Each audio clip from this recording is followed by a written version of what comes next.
Welcome to VPMM Group of Institutions, a place where education meets excellence and dreams turn into reality. Admissions for 2025 to 2026 are now open.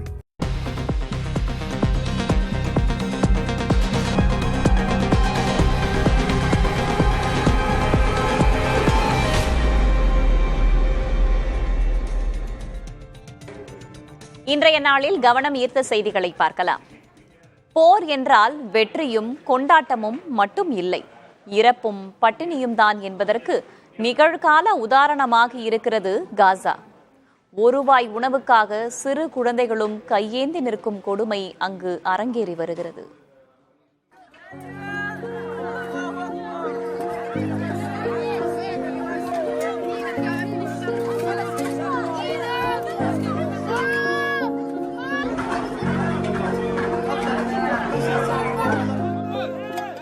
எங்களுக்கு சாப்பிட எதுவும் இல்லை.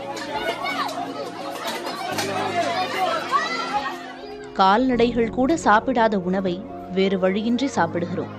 நாங்கள் எப்படியும் இறந்து விடுவோம்.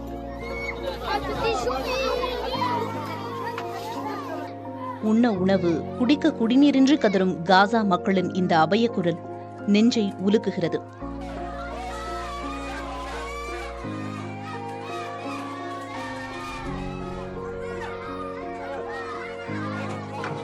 கெட்டுப்போன ரொட்டி மாவை உட்கொண்டு உயிர் வாழ்வதாக கூறுகிறார்கள் காசா மக்கள். பசியால் இறப்பதை விட கெட்டுப்போன உணவை சாப்பிடுவது மேல் என கூறுகிறார் 6 குழந்தைகளின் தாயார். يعني فيش إشي ناكله، فيش طحين ولا في أكل ولا شرب. صرنا نفكر إيش بدنا نعمل، إيش بدنا ناكل. جبنا المعكرونة نقعناها، قلنا بدنا نشوف تزبط ولا ما تزبط، ولا الحمد لله يعني زبطت. وخبزناها أحسن من ما نموت من الجوع يعني. தக்காளி, வெள்ளரி, ஆப்பிள், கோழிக்கறி என ஊட்டி வளர்த்த பிள்ளைகள் அதன் சுவையையே மறந்துவிட்டதாகவும் ஒரு பிடி சோற்றுக்காக கையேந்தி காத்திருக்கும் நிலை உள்ளதாகவும் கதறுகிறார்கள் பெற்றோர். لا أكل ولا شرب ولا نفسنا ناكل حبة البندورة، الخيارة، التفاح، الفاكهة نسينا طعم الدجاج. أولادنا بقوا نفسهم ياكلوا الأكل هذا. والله ما احنا عارفين ايش بدنا نقول. لا إله إلا الله أحسن من كل حاجة. يا رب تطلع عنا، يا رب حن علينا، افرج علينا. ورمل سوس ورمل جواه، سوس ودود ورمل بيتدخل بدل المرة 3 مرات 4 مرات عشان نقدر تعال اخبزوه. احنا ما بدناش ناكل منه بس بنأكل الصغار عشان الصغار ماشي. ريحته ما بتقدر تتحملها. الدواب والحيوانات ما بيقدروا ياكلوه، ما بيرضوا ياكلوه. احنا بنضطر ناكله احنا غصب عنا لان احنا خلص. உணவு, குடிநீர், மருந்து பொருட்கள் என எவ்வித பொருட்களையும் காசாவிற்குள் கொண்டு செல்ல கடந்த மார்ச் முதல் இஸ்ரேல் தடை விதித்த நிலையில் அதன் தாக்கம் தற்போது வெளிப்பட தொடங்கியிருக்கிறது. எந்தவித பொருட்களும் வராததால் காசாவில் இருந்த பல சமூக சமையலறைகள் மூடப்பட்டுவிட்டன. சந்தைகளில் காய்கறிகளும் விற்று தீர்ந்துவிட்டன. இதனால் சுமார் 5 லட்சம் பேருக்கு வழங்கப்பட்டு வந்த இலவச உணவுகள் நிறுத்தப்பட்டுவிட்டன. காசாவிற்கு கொண்டு செல்லப்படும் பொருட்களை ஹமாஸ் அமைப்பினர் பறித்துக் கொள்வதாக கூறி இஸ்ரேல் தனது பாதுகாப்பிற்காக கட்டுப்பாடுகள் விதித்தாலும் அப்பாவி மக்கள் பட்டினியால் வாடுவது மனிதாபிமானமற்ற செயல் என பல தரப்பினரும் கூறி வருகிறார்கள். 2023ஆம் ஆண்டு தொடங்கிய ஹமாஸ் அமைப்புக்கும் இஸ்ரேல் அரசுக்கும் இடையிலான போரால் பல்லாயிரக்கணக்கானோர் உயிரிழந்தனர். எஞ்சியிருப்பவர்கள் உணவுக்கும் குடிநீருக்கும் ஏங்கி தவிக்கின்றனர். காசாவின் இந்த துயரமான நிலை முடிவுக்கு வருமா? உலக நாடுகள் இணைந்து இப்பிரச்சினைக்கு ஒரு நிரந்தர தீர்வை காணுமா என்பதே அனைவரின் எதிர்பார்ப்பாக உள்ளது.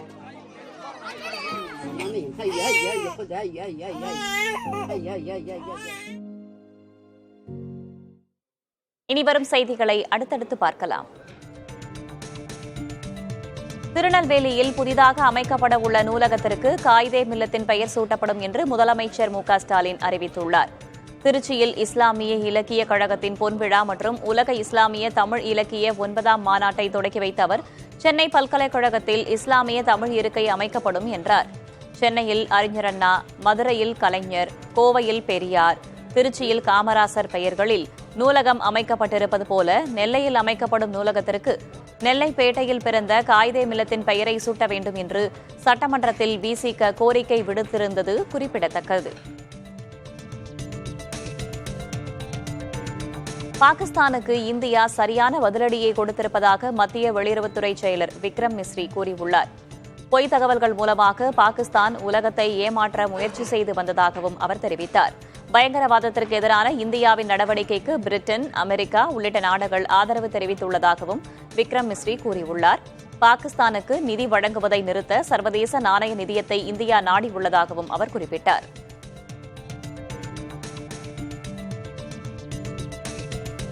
சர்க்கரை ஆலை ஆய்வுக் கூட்டத்தில் அமைச்சர் ராஜேந்திரனிடம் வாக்குவாதத்தில் ஈடுபட்ட அதிமுக எம்எல்ஏக்கள் இருவர் கைது செய்யப்பட்டதால் பரபரப்பு ஏற்பட்டது. தருமபுரி மாவட்டம் அரூர் அருகே உள்ள கோபாலபுரம் சுப்பிரமணிய சிவா கூட்டுறவு சர்க்கரை ஆலையில் அமைச்சர் ராஜேந்திரன் ஆய்வு செய்து விவசாயிகளுடன் கலந்துரையாடினார். இக்கூட்டத்தில் அதிமுக எம்எல்ஏக்கள் சம்பத்குமார், கோவிந்தசாமி, மாவட்ட ஆட்சியர் உள்ளிட்டோர் பங்கேற்றனர். அதிமுக எம்எல்ஏ கோவிந்தசாமி பேசும்போது சுப்பிரமணிய சிவா கூட்டுறவு சர்க்கரை ஆலையில் இணை மின் நிலையம் தொடர்பாக கேள்வி எழுப்பியதுடன் அமைச்சர் தவறான தகவல்களை தருவதாகவும் குற்றம் சாட்டினார். உடனே அங்கிருந்த திமுகவினர் கூச்சலிட்டதுடன் 2 எம்எல்ஏக்களிடமும் வாக்குவாதம் செய்தனர்.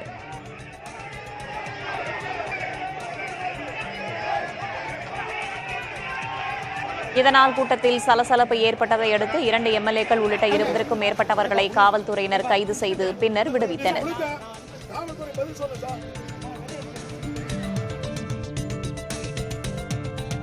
AI தொழில்நுட்பத்தை பயன்படுத்தி ஹோட்டல் ஊழியர்களின் பணிச்சுமையை குறைக்கும் போட்டியில் சென்னையை சேர்ந்த ஏகமிஸ்ட் அணி முதல் பரிசை வென்றுள்ளது.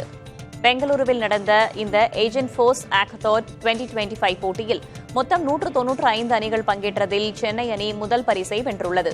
உணவு பரிமாறும் ஊழியர் இல்லாமலேயே வாடிக்கையாளர்களிடம் உணவு ஆர்டர்களை பெறுதல், சப்ளை செய்தல், டேபிளை சுத்தம் செய்வதற்கு உத்தரவிடுதல், பில் கொடுத்தல் போன்ற பணிகளை ரோபோ மற்றும் செயற்கை நுண்ணறிவை கொண்டு செய்யும் விதமாக ஒரு வழிமுறையை தாங்கள் செய்திருந்ததாக அந்த அணியின் மூத்த ஆலோசகர் மயூர் கினேகர் கூறியுள்ளார்.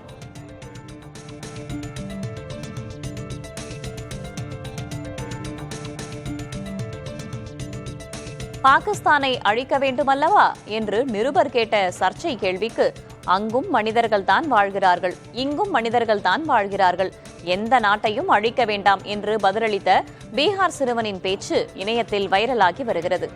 2 நாடுகளிலும் இந்து, முஸ்லிம் மக்கள்தான் வாழ்கிறார்கள், அவர்களை ஏன் கொல்ல வேண்டும் என்றும் அந்த சிறுவன் கேள்வி எழுப்பினார்.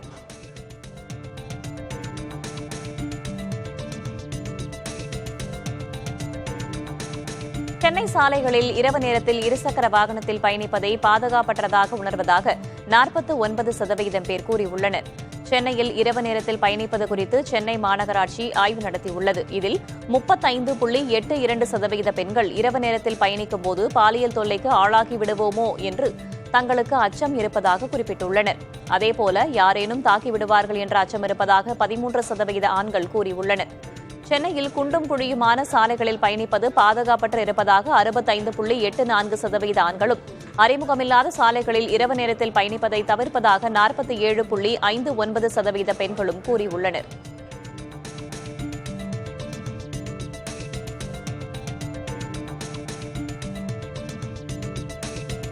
கடந்த நிதியாண்டில் வங்கிகள் நகைக்கடன் வழங்குவது 2 மடங்கு உயர்ந்துள்ளது.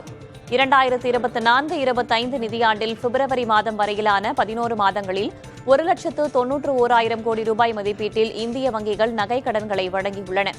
2023-24 நிதியாண்டோடு ஒப்பிடுகையில் இது 87% அதிகம். அந்த நிதியாண்டில் 1,02,000 கோடி ரூபாய் மதிப்பீட்டில் நகைக்கடன்கள் வழங்கப்பட்டன. ஏனைய கடன் பிரிவுகளை விடவும் நகைக்கடன் மிக வேகமாக வளர்ந்து வருகிறது. 2020-21 நிதியாண்டில் இந்திய வங்கிகளின் நகைக்கடன் 60,724 கோடி ரூபாயாக இருந்தது. தற்போது அது 2 மடங்கு அதிகரித்துள்ளது.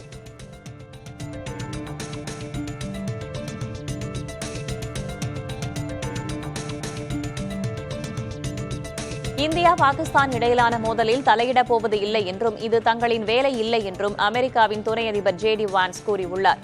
இது மிக பெரும் அணு ஆயுத போராக வெடித்துவிடக்கூடாது என்பதுதான் எங்களின் கவலை. இருதரப்பும் மோதலை கைவிட வேண்டும் என்று விரும்புகிறோம். ஆனால் இதில் நாங்கள் தலையிட்டு மத்தியஸ்தம் செய்ய முடியாது என்று JD வான்ஸ் குறிப்பிட்டார். ஹாலிவுட்டின் முக்கியமான இயக்குனர் ஜேம்ஸ் போலி மூளை புற்றுநோய் காரணமாக காலமானார். அவருக்கு வயது 71. Glengarry Glen Ross, 50 shades of grey உள்ளிட்ட திரைப்படங்களையும் ஹவுஸ் ஆஃப் கார்ட்ஸ் உள்ளிட்ட முக்கியமான தொடர்களையும் இயக்கியுள்ளார் ஜேம்ஸ் போலி. அவரது மறைவுக்கு திரையுலகினர் இரங்கல் தெரிவித்து வருகின்றனர்.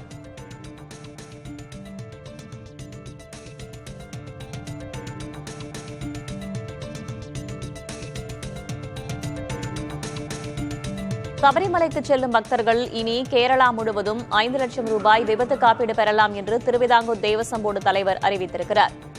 இதுவரை 4 மாவட்டங்களில் மட்டுமே இருந்த இந்த திட்டம் வரும் சீசன் முதல் மாநிலம் முழுவதும் விரிவுபடுத்தப்படுகிறது. மேலும் பெருவழியில் இயற்கை மரணம் அடைந்தால் 3 லட்சம் ரூபாய் இழப்பீடு வழங்கப்படும். இதற்கான விருப்ப கட்டணம் 5 ரூபாய் மட்டுமே. வயதானவர்கள் மற்றும் மாற்றுத்திறனாளிகளுக்காக 60 ரோப் கார் சேவையும் தொடங்கவும் ஆலோசனை நடைபெற்று வருகிறது என தேவசம் போர்டு தலைவர் பிரசாந்த் கூறியுள்ளார். தமிழக பக்தர்களுடன் தென்காசியில் நடைபெற்ற ஆலோசனைக் கூட்டத்தில் இந்த அறிவிப்பு வெளியானது. இனி வரும் செய்திகளை அடுத்தடுத்து பார்க்கலாம். திருநெல்வேலியில் புதிதாக அமைக்கப்பட உள்ள நூலகத்திற்கு காயிதே மில்லத் பெயர் சூட்டப்படும் என்றும் சென்னை பல்கலைக்கழகத்தில் இஸ்லாமிய தமிழ் இருக்கை அமைக்கப்படும் எனவும் முதல்வர் மு க ஸ்டாலின் அறிவித்துள்ளார். திருச்சியில் நடைபெற்ற இஸ்லாமிய இலக்கிய கழகத்தின் பொன்விழா மற்றும் உலக இஸ்லாமிய தமிழ் இலக்கிய 9ஆம் மாநாட்டை முதல்வர் தொடக்கி வைத்தார். விழாவில் விருதுகளை வழங்கி சிறப்புரையாற்றிய முதல்வர் ஸ்டாலின் சிறுபான்மை மக்களின் நலன் காக்க திமுக அரசு அக்கறையுடன் செயல்பட்டு வருவதாக பெருமிதம் தெரிவித்தார்.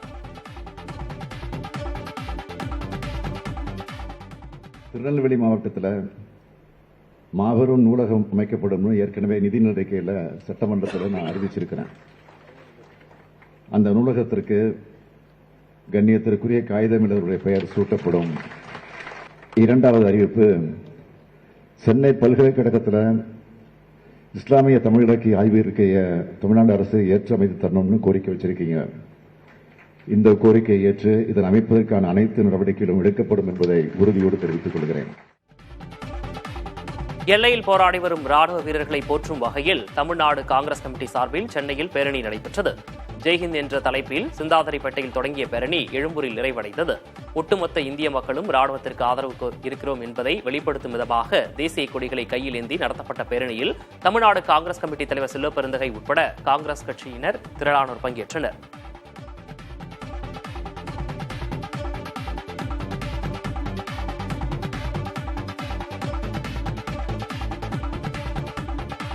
சென்னை முழுவதும் முன்னெச்சரிக்கை நடவடிக்கையாக மக்கள் அதிகம் கூடும் இடங்களில் பாதுகாப்பு போடப்பட்டுள்ளதாக காவல் ஆணையர் அருண் தெரிவித்துள்ளார். இரவு நேரத்தில் தீவிர வாகன சோதனை செய்து வருவதாகவும் அவர் கூறியுள்ளார். சென்னை சேப்பாக்கம் கிரிக்கெட் மைதானத்திற்கு வெடிகுண்டு மிரட்டல் விடுக்கப்பட்டது தொடர்பாக விசாரணை நடைபெற்று வருவதாகவும் மக்கள் அச்சமடைய வேண்டாம் என்றும் காவல் ஆணையர் அருண் தெரிவித்துள்ளார். போர் பதற்றம் காரணமானு பார்த்தீங்கன்னா மக்கள் கூடக்கூடிய இடங்களுக்கு எல்லாத்துக்குமே பாதுகாப்பை அதிகரிச்சிருக்கிறோம். அதே மாதிரி கண்காணிப்பு அதிகரிச்சிருக்கோம்.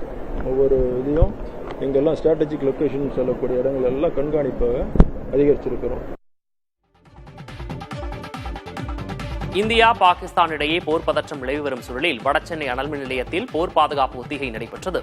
தாக்குதல் நடைபெற்றால் மின்வாரிய தொழிலாளர்களை எப்படி காப்பாற்றுவது, அனல்மின் நிலையத்தில் தாக்குதலை எப்படி முறியடிப்பது, காயமடைந்தவர்களை மீட்டு சிகிச்சைக்கு அனுப்புவது ஆகிய நிகழ்வுகள் தத்ரூபமாக செய்து காட்டப்பட்டன.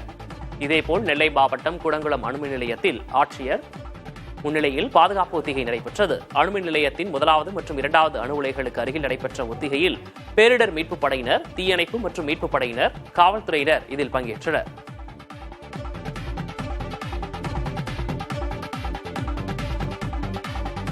இந்தியா பாகிஸ்தான் எல்லைப்பகுதியில் எல்லை பாதுகாப்பு படையினர் நடத்திய துப்பாக்கிச் சூட்டில் 7 பயங்கரவாதிகள் சுட்டுக் கொல்லப்பட்டனர்.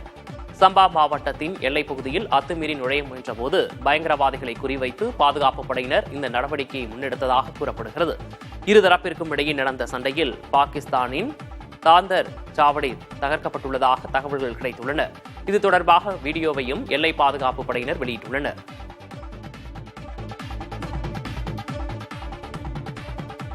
இந்தியாவின் பாதுகாப்பு நடவடிக்கைகள் மற்றும் பாதுகாப்பு படைகளின் செயல்பாடுகள் குறித்து நேரடி ஒளிபரப்பு அல்லது நிகழ்நேர அறிக்கையிடலை தவிர்க்குமாறு அனைத்து ஊடகங்களுக்கும் இந்திய பாதுகாப்பு அமைச்சகம் அறிவுறுத்தியுள்ளது.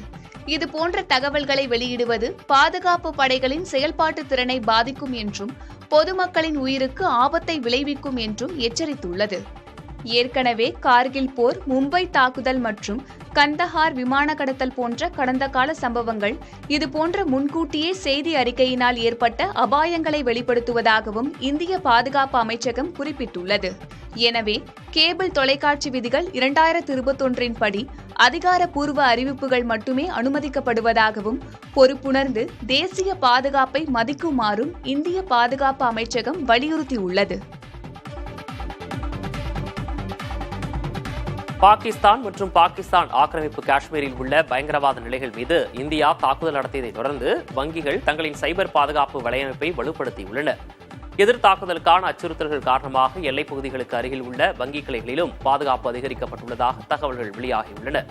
எந்தவொரு சைபர் தாக்குதலையும் தடுக்க 24 மணி நேர போர் அறையை உருவாக்கியுள்ளதாக பஞ்சாப் நேஷனல் வங்கியின் தலைமைச் செயல் அதிகாரி அசோக் சந்திரா தெரிவித்துள்ளார்.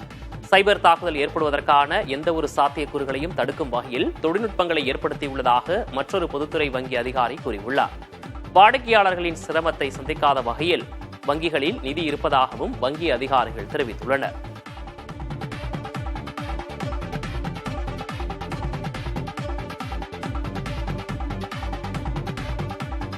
இந்தியா பாகிஸ்தான் எல்லையில் பதற்றமான சூழல் நிலவி வரும் நிலையில் எல்லை மாவட்டங்களில் உள்ள தங்கள் மாநிலத்தவர்களுக்காக கட்டுப்பாட்டு மையங்களை கேரள அரசு திறந்துள்ளது.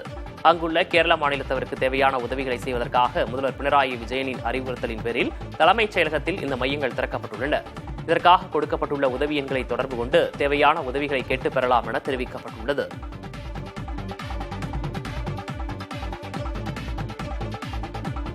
மதுரையின் பெருமைமிகு அடையாளமான மீனாட்சி அம்மன் மீது கொண்ட பக்தியால் அம்மனுக்கு தங்க பாதணிகளை வழங்கிய ஆங்கிலேய ஆட்சியர் பற்றி உங்களுக்கு தெரியுமா? இந்த சுவாரஸ்யமான பின்னணியை பற்றி விவரிக்கிறது இந்த செய்தி தொகுப்பு. ஆங்கிலேய ஆட்சியில் 1812 முதல் 1828 வரை மதுரை மாவட்டத்தின் ஆட்சியராக இருந்தவர்தான் ரவுஸ் பீட்டர். தான் ஒரு ஆங்கிலேய கிறிஸ்தவராக இருந்தபோதும் மதுரை மக்களின் கலாச்சாரத்தையும் ஆன்மீக உணர்வுகளையும் பெரிதும் மதிப்பவராக இருந்து வந்துள்ளார். அதனாலேயே மதுரை மக்கள் அவரை பீட்டர் பாண்டியன் என்றே அழைத்துள்ளனர். ஒரு நாள் நள்ளிரவில் இடியும் மின்னலுமாக பெருமழை பெய்து கொண்டிருந்தது. அப்போது மாளிகையில் இருந்த ரவுஸ் பீட்டரை ஒரு பெண் குழந்தை கையை பிடித்து இழுத்து வெளியில் அழைத்து வந்துள்ளது. வெளியே வந்த மறுநொடியே மாளிகை இடிந்து விழுந்துள்ளது. பின்னர் சிறுமி மதுரை மீனாட்சியம்மன் கோவில் பக்கமாக சென்று திடீரென மாயமாக மறைந்துவிடவே தன்னை ஆபத்திலிருந்து காப்பாற்றியது மீனாட்சிதான் என்று நினைத்து ரவுஸ் பீட்டர் நெகிழ்ந்துள்ளார். தன்னை காப்பாற்ற வந்த தெய்வச் சிறுமி வெறும் காலில் நடந்து வந்ததை நினைவுபடுத்திய ரவுஸ் பீட்டர் தனக்காக ஓடி வந்த மீனாட்சியம்மனின் பாதத்துக்கு தங்க பாதணியை செய்து காணிக்கையாக வழங்கியுள்ளார். மீனாட்சியம்மன் மீதுள்ள பக்தியால் தன்னுடைய இறுதி காலம் வரை மதுரையிலேயே வாழ்ந்து மறைந்துள்ளார் ரவுஸ் பீட்டர்.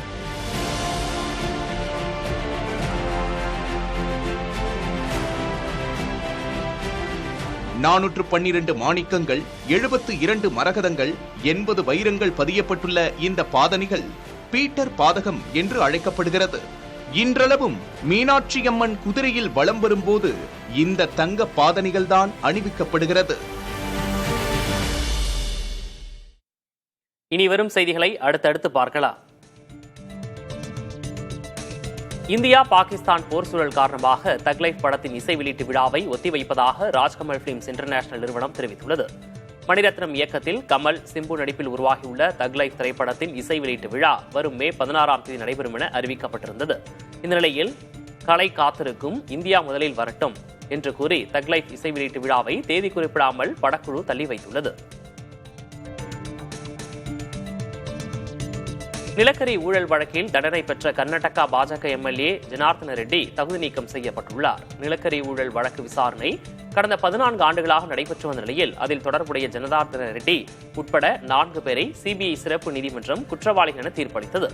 7 ஆண்டுகள் சிறை தண்டனை விதித்து நீதிமன்றம் உத்தரவிட்ட நிலையில் ஜனார்தன ரெட்டியை தகுதி நீக்கம் செய்து சட்டப்பேரவை செயலகம் அறிவித்துள்ளது. 2008 முதல் 2011 வரையிலான காலகட்டத்தில் மாநில சுற்றுலாத்துறை அமைச்சராக ஜனார்தன ரெட்டி பதவி வகித்தது குறிப்பிடத்தக்கது.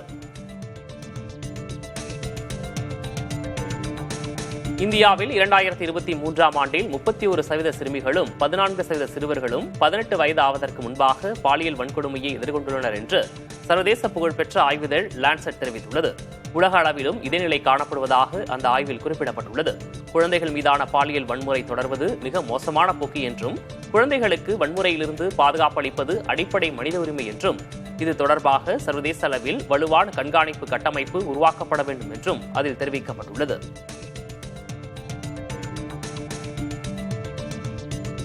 இளம் இயக்குனர் அபிஷன் ஜீவின் இயக்கத்தில் சசிகுமார், சிம்ரன் நடிப்பில் வெளிவந்து மக்களிடம் வரவேற்பை பெற்றுள்ள டூரிஸ்ட் ஃபேமிலி திரைப்படம் இதுவரை உலக அளவில் 19 கோடியே 25 லட்சம் ரூபாயை வசூலித்துள்ளதாக தெரிவிக்கப்பட்டுள்ளது. மே 1ஆம் நாள் வெளியான இந்த திரைப்படத்தினை காண மக்கள் வருகை அதிகரித்துள்ளதால் கூடுதல் திரைகள் ஒதுக்கப்பட்டுள்ளன. சுமார் 8 கோடி ரூபாய் செலவில் உருவான இத்திரைப்படம் திரையரங்குகளிலேயே கணிசமான வசூலை ஈட்டுவது படக்குழுவினருக்கு உற்சாகத்தை தந்துள்ளது.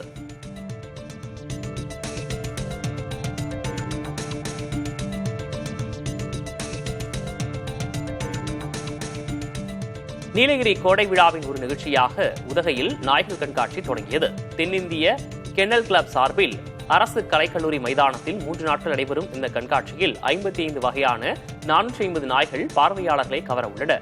ஜப்பான் மற்றும் தென்னாப்பிரிக்க நாடுகளைச் சேர்ந்த நடுவர்கள் நாய்களை மதிப்பிட்டனர்.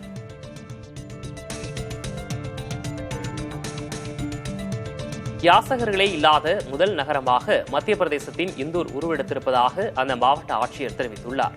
இதுகுறித்து இந்தூர் மாவட்ட ஆட்சியர் ஆஷிஷ் சிங் கூறுகையில், சென்ற ஆண்டில் இந்தூரில் 5000 யாசகர்கள் இருந்ததாகவும் யாசகர்கள் இல்லாத நகரமாக இந்தூரை மாற்ற பிரச்சாரங்கள் மேற்கொண்டு யாசகர்களுக்கு வேலைவாய்ப்பு, குழந்தைகளுக்கு கல்வி வழங்கி படிப்படியாக யாசகர்களின் எண்ணிக்கையை குறைத்ததாகவும் இந்தூர் மாவட்ட ஆட்சியர் ஆஷிஷ் சிங் தெரிவித்துள்ளார். இந்தூரில் யாசகம் கேட்பதும் கொடுப்பதும் தடை செய்யப்பட்டுள்ளதாகவும் அவர் குறிப்பிட்டார். மகாபாரதத்தில் வரும் கிருஷ்ணர் வேடத்தில் நடிக்க பாலிவுட் நடிகர் அமீர் கான் விருப்பம் தெரிவித்துள்ளார். மகாபாரதத்தை படமாக தயாரிக்க வேண்டும் என்பது தனது நீண்ட நாள் கனவு என்றும், சிதாரே ஜமீன் பர் படம் வெளியான பிறகு மகாபாரதத்திற்கான வேலையில் ஈடுபடுவேன் என்றும் தெரிவித்துள்ளார். அமீர் கான் மகாபாரதத்தை பல பகுதிகளாக படமாக்க திட்டமிட்டிருக்கிறார்.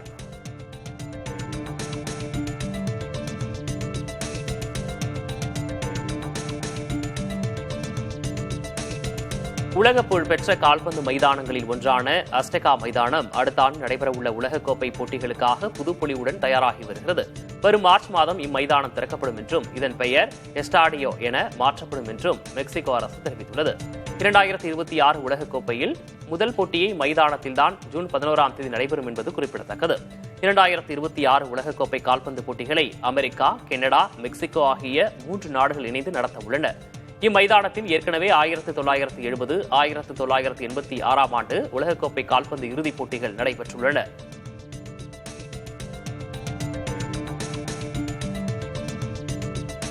திருநெல்வேலியில் புதிதாக அமைக்கப்பட உள்ள நூலகத்திற்கு காயிதே மில்லத் பெயர் சூட்டப்படும் என முதல்வர் மு.க. ஸ்டாலின் அறிவித்துள்ளார். திருச்சியில் இஸ்லாமிய இலக்கிய கழகத்தின் பொன்விழா மற்றும் உலக இஸ்லாமிய தமிழ் இலக்கிய 9ஆம் மாநாட்டை தொடங்கி வைத்த அவர், சென்னை பல்கலைக்கழகத்தில் இஸ்லாமிய தமிழ் இருக்கை அமைக்கப்படும் என்றும் கூறினார். சென்னையில் அறிஞர் அண்ணா, மதுரையில் கலைஞர், கோவையில் பெரியார், திருச்சியில் காமராசர் பெயரில் நூலகம் அமைக்கப்பட்டிருப்பது போல நெல்லையில் அமைக்கும் நூலகத்துக்கு நெல்லைப்பேட்டையில் பிறந்த காயிதே மில்லத் பெயரை சூட்ட வேண்டும் என்று சட்டமன்றத்தில் விசிக கோரிக்கை விடுத்திருந்தது குறிப்பிடத்தக்கது.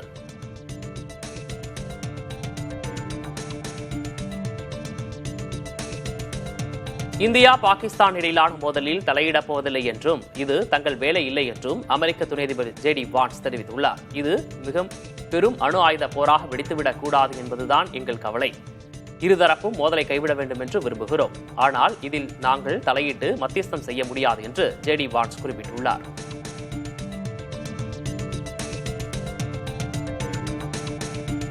குடிப்பழக்கம் இல்லாதவர் மீது மது அருந்தி வாகனம் ஓட்டியதாக பொய் வழக்கு பதிவு செய்து சட்டவிரோத காவலில் வைத்த காவல் ஆய்வாளர் மற்றும் காவலருக்கு 1 லட்சம் ரூபாய் அபராதம் விதித்து மாநில மனித உரிமை ஆணையம் உத்தரவிட்டுள்ளது. 2018ஆம் ஆண்டு கடலூர் முதுநகர் காவல் நிலைய ஏட்டு சுதாகர் என்பவருக்கும் சண்முகம் என்பவருக்கும் இடையே ஏற்பட்ட பிரச்சனையில் அன்னவள்ளி பஞ்சாயத்து துணைத் தலைவர் வைத்திலிங்கம் தலையிட்டுள்ளார். இதனால் ஆத்திரமடைந்த தலைமை காவலர் சுதாகர் பேச்சுவார்த்தை நடத்திய வைத்திலிங்கத்தை இருசக்கர வாகனத்தை பறிமுதல் செய்து சென்றுள்ளார்.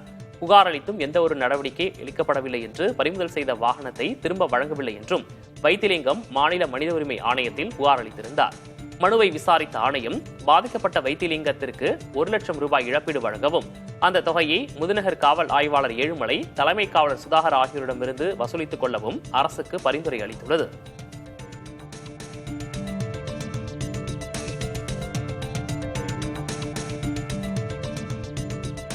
நியூயார்க் மெட்ரோபாலிட்டன் அருங்காட்சியகத்தில் நடந்த மெட்காலா 2025 ஃபேஷன் நிகழ்ச்சியில் நடிகர் ஷாருக் கான் அணிந்திருந்த கை கடிகாரத்தின் விலை 21 கோடி ரூபாய். 18 கேரட் வெள்ளை தங்கத்தாலான அந்த Patek Philippe grand complications brand watch நூற்றுக்கணக்கான நுண்ணிய வைர மரகத கற்களால் அலங்கரிக்கப்பட்டிருக்கிறது. அந்த நிகழ்ச்சியில் மினுமினுக்கும் கருப்பு ஆடை, அழகிய ஆபரணங்களுடன் புலி லட்சணையுடன் கூடிய ஒரு கைத்தடியும் மிடுக்காக ரேம்ப் வாக் செய்தார் ஷாருக்.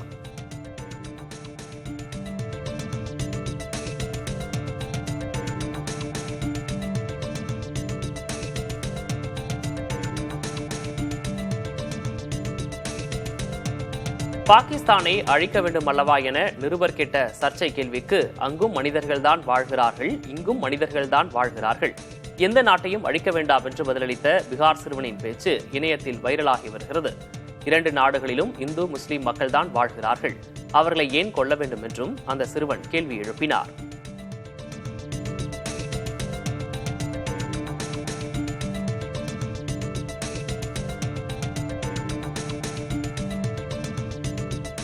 அண்மை செய்திகளுக்கு இணைந்திருங்கள் புதிய தலைமுறையோடு.